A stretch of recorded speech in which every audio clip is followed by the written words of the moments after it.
ಉತ್ತರ ಕೊಡ್ತಾನೆ ಅಂತ ಕೊಟ್ಟಂತ ಅವಕಾಶದಲ್ಲಿ ನಿಮ್ಮ ಬದುಕನ್ನ ರೇಷ್ಮೆ ಇರ್ಬೋದು, ಹಾಲು ಇರ್ಬೋದು, ತರಕಾರಿ ಇರ್ಬೋದು, ರೈತರು ಬದುಕಿ ಇವತ್ತು ಅನೇಕ ಇಂಡಸ್ಟ್ರಿಗಳು ಬಂದಿರ್ಬೋದು. ಆದರೆ ನಿಮ್ಮ ಬದುಕಿದೆಯಲ್ಲ, ಇದು ಬಹಳ ಪ್ರಮುಖವಾದಂಥದ್ದು. ಇದಕ್ಕೆ ನಿಮಗೆ ಒಂದು ಇತಿಹಾಸವನ್ನ ಇದೆ. ನಮ್ಮ ನಂಜೇಗೌಡರು ನಿಮ್ಗೆಲ್ಲ ಮಾತು ಕೊಟ್ಟಿದ್ದಾರೆ. ಸಾಧನೆಯ ಸಂಭ್ರಮ ಅಂತ ಹೇಳಿ ಈ ಕಾರ್ಯಕ್ರಮವನ್ನು ರೂಪಿಸಿದ್ದಾರೆ. ಮಾತು ಕೊಡೋದು ಮುಖ್ಯ ಅಲ್ಲ, ಆ ಮಾತನ್ನ ಉಳಿಸ್ಕೊಳ್ಳೋದು ಬಹಳ ಮುಖ್ಯ. ಹುಡಿ ಪೆಟ್ಟು ಬಿಡದೆ ನನಗೆ ಯಾರೋ ಶಿಲೆ ಕೊಟ್ಟರು, ತಿರುಪತಿ ತಿಮ್ಮಪ್ಪ ವೆಂಕಟೇಶ್ವರ ಶಿಲೆ ಕೊಟ್ಟರು, ಬೇರೆಯವರೆಲ್ಲ ಕೂಡ ಶಿಲೆಗಳನ್ನ ಕೊಟ್ಟರು. ಹುಡಿ ಪೆಟ್ಟು ಬಿಡದೆ ಯಾವ ಶಿಲೆ ಕೂಡ, ಕಲ್ಲು ಕೂಡ ಶಿಲೆ ಆಗಲಿಕ್ಕೆ ಸಾಧ್ಯ ಇಲ್ಲ. ಜೀವನದಲ್ಲಿ ಹೋರಾಟ ಇಲ್ಲದೆ ಯಾವ ಪ್ರಗತಿ ಕೂಡ ಸಾಧ್ಯ ಇಲ್ಲ. ದೇವರು ನಮಗೆ ಕೊಟ್ಟಿರೋದು ಎರಡು ಆಯ್ಕೆ, ಒಂದು ಕೊಟ್ಟು ಹೋಗೋದು, ಒಂದು ಬಿಟ್ಟು ಹೋಗೋದು.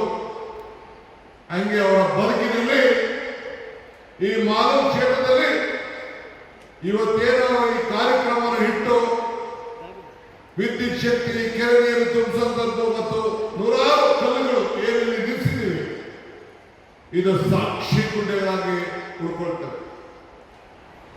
ಕೆಲವರು ಟೀಕೆಗಳು ಮಾಡ್ತಾರೆ, ವಿರೋಧ ಪಾರ್ಟಿಯವರು ಟೀಕೆಗಳು ಮಾಡಲಿ, ಅವ್ರು ಟೀಕೆ ಮಾಡೋದು ನಮಗೆ ಬಹಳ ಮುಖ್ಯ.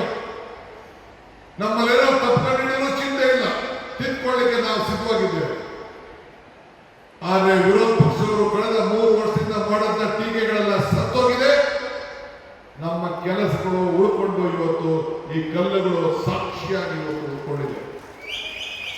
ವ್ಯಕ್ತಿ ಮನೆಯಲ್ಲಿ ಜನಿಸ್ತಾನೆ, ಹುಟ್ಟು ನಾವೆಲ್ಲ ಮನೆಯಲ್ಲಿ ಜನಿಸ್ತೇವೆ. ಮುಂದೆ ಎಲ್ಲ ಕಡೆ ರಾಜ್ಯದಲ್ಲೂ ಕೂಡ ಡೆವಲಪ್ಮೆಂಟ್ಸ್ ಆಗ್ತದೆ.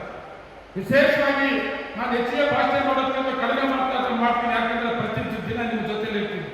ನಾನು ಯಾವತ್ತೂ ಒಂದು ದಿವಸ ಕೂಡ ಬೆಂಗಳೂರಲ್ಲಿ ಆಗ್ತಿರಲ್ಲ, ಪ್ರತಿ ದಿವಸ ನಮ್ಮ ಜನ ಜೊತೆಲಿ ಇರ್ತೀನಿ. ಎಷ್ಟೊತ್ತೆ ರಾತ್ರಿ ಆದರೂ ಕೂಡ ಊರಿಗೆ ಬರ್ತೀನಿ. ನಾನು ಹೆಚ್ಚಿಗೆ ಮಾತಾಡೋದು ಕಡಿಮೆ ಮಾಡಿ, ಮುಖ್ಯ ಅತಿಥಿಗಳು, ವಿಶೇಷವಾಗಿ ಮುಖ್ಯಮಂತ್ರಿಗಳ ಭಾಷಣ ಆಗುವವರು ಕೂಡ ಎಲ್ಲರಿಗೂ ಕೂಡ ನಾನು ವಿನಂತಿ ಮಾಡ್ಕೊತೀನಿ. ನಾನು ಮೊದಲೇ ಹೇಳ್ತೀನಿ, ಮಾಲೂರು ತಾಲೂಕಲ್ಲಿ ಶಿಸ್ತಿದೆ, ಲಾಸ್ಟ್ ವರ್ಗು ಯಾವ ಹೇಳೋದಿಲ್ಲ ಅಂತೇಳಿ. ಮುಖ್ಯಮಂತ್ರಿ ಭಾಷಣ ಆದಷ್ಟು ಬೇಗನೆ ಲೇಟ್ ಆದರೂ ಕೂಡ ಅವ್ರಿಗೆ ಅವಕಾಶ ಮಾಡಿಕೊಟ್ಟು ಅವ್ರು ಮಾತಾಡೋಕ್ಕೆ ಅವಕಾಶ ಮಾಡಿಕೊಡ್ತೀನಿ. ನಾನು ದಯವಿಟ್ಟು ನನ್ನ ತಾಲೂಕಿನ ಜನತೆಯ ಮುಖೇನ ನಮ್ಮ ಎಲ್ಲ ನಾಯಕರು ಬಂದು ಮಾತಾಡಕ್ಕೆ ಕೊಡ್ತೇನೆ. ಏನು ಮುಖ್ಯಮಂತ್ರಿಯಾಗಿ ನಮ್ಮ ಸರ್ಕಾರ ಬಂದ ಮೇಲೆ ಅವಕಾಶ ತಗೊಂಡಿದ್ದಾರೆ. ಏನಿಗೆ 1.25 ವರ್ಷ ಇದೆ ಡೆವಲಪ್ಮೆಂಟ್ ಮುಂದಾದ್ರೆ 28ಕ್ಕೆ ಮತ್ತೆ ಸಾಮಾನ್ಯರ ಬಡವರ ಪರವಾಗಿರುವಂತಹ ಕಾಂಗ್ರೆಸ್ ಪಕ್ಷವನ್ನು ಆಡಳಿತಕ್ಕೆ ತರಲೇಬೇಕು ಅಂತೇಳಿ ರಾತ್ರಿ ಹಗಲು ದುಡಿತಾರೆ ಅಂತ ನಮ್ಮ ಪಕ್ಷದ ಮುಖಂಡರು, ಹಿರಿಯರು ಮತ್ತೆ ಮುಖ್ಯಮಂತ್ರಿ ಡಿ ಕೆ ಶಿವಕುಮಾರ್ ಅವರು. ನಾನು ಒಂದು ಮಾತನ್ನ ಹೇಳ್ತೇನೆ, ಕೋಲಾರ ಜಿಲ್ಲೆಯ ಪರವಾಗಿ ಮತ್ತೆ ಮಾಲೂರು ತಾಲೂಕು ಪರವಾಗಿ ನಮ್ಮ ಜಿಲ್ಲೆಯನ್ನ ವಿಶೇಷವಾಗಿ ನೋಡಿ, ನೀವು ಮಂತ್ರಿ ಕೊಟ್ಟಿದ್ರು ಪರವಾಗಿಲ್ಲ, ಕೊಡ್ಲಿಲ್ಲ, ಆದರೆ ಡೆವಲಪ್ಮೆಂಟ್ಸ್ಗೆ ನಮ್ಮ ಜಿಲ್ಲೆಯನ್ನ ಕಾಪಾಡ್ಕೊಂಡು. ಯಾಕಂದ್ರೆ ಮೊದಲ ಮುಖ್ಯಮಂತ್ರಿ ಕೊಟ್ಟಂತ ಕರ್ನಾಟಕ ರಾಜ್ಯಕ್ಕೆ ಕೋಲಾರ ಜಿಲ್ಲೆ, ಅದ್ರ ಜೊತೆಗೆ ಪಾರ್ಲಿಮೆಂಟ್ಗೆ ಅತಿ ಹೆಚ್ಚಿನ ಪಾರ್ಲಿಮೆಂಟ್ ಕಾಂಗ್ರೆಸ್ನ ಹೆಂಡಿಗೆ ಗೆಲ್ಲಿಸಿಕೊಟ್ಟಂತ ಜಿಲ್ಲೆ ಕೋಲಾರ ಜಿಲ್ಲೆ. ಕಾಂಗ್ರೆಸ್ ಯಾವತ್ತೂ ಕೂಡ ಅಷ್ಟೇ 5-6 ಸೀಟ್ಗಳನ್ನು ಗೆಲ್ಲಿಸಿಕೊಟ್ಟಂತ ಜಿಲ್ಲೆ ಕಾಂಗ್ರೆಸ್ ಶಾಸಕರು ಕೋಲಾರ ಜಿಲ್ಲೆ. ಇವತ್ತು ಇನ್ನೇನು ಮುಗಿದಿದೆ, 1.25 ವರ್ಷ ನಿಮ್ಮೆಲ್ಲ ತುಂಬಾ ನಂಬಿಕೆ ಇಟ್ಕೊಂಡಿದ್ದೀವಿ. ನಮ್ಮ ಜಿಲ್ಲೆಗೆ ಅವಕಾಶ ಮಾಡಿಕೊಡ್ಬೇಕು. ಡೆವಲಪ್ಮೆಂಟ್ಸ್ಗೆ 28ಕ್ಕೆ ನೀವೇನು ಅನ್ಕೊಂಡಿದ್ದೀರಿ, ಕರ್ನಾಟಕ ರಾಜ್ಯದಲ್ಲಿ ನನ್ನ ಹೋರಾಟದಲ್ಲಿ ನನಗೆ ಸಿಕ್ಕಂತ ಅವಕಾಶದಲ್ಲಿ ಹೈಕಮಾಂಡ್ ಮುಖ್ಯಮಂತ್ರಿ ಆಗಿ ಕೊಟ್ಟಿದ್ದಾರಲ್ಲ, ಮತ್ತೆ 28ಕ್ಕೆ ಕರ್ನಾಟಕ ರಾಜ್ಯದಲ್ಲಿ ಕಾಂಗ್ರೆಸ್ ಸರ್ಕಾರ ತರಬೇಕು ಅಂತ ನೀವೇನು ಹೊರಟಿದ್ದೀರಿ.